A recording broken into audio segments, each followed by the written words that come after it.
أتتنا المواسم مثمرة وفاضت بأطيابها الآنية، وفينا الذي ما له موسم لأمعاء أطفاله الخاوية.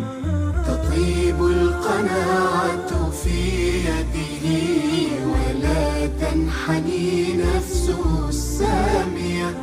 تطيب القناعة في يده ولا تنحني نفسه السامية.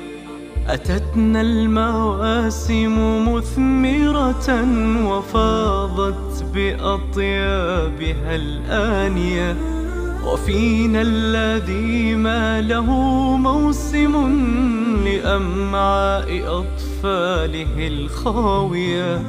تطيب القناعة في يده ولا تنحني نفسه السامية.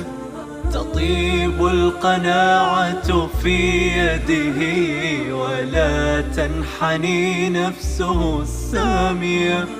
فهل أينعت يدنا مرة وأهدت له لمسة حار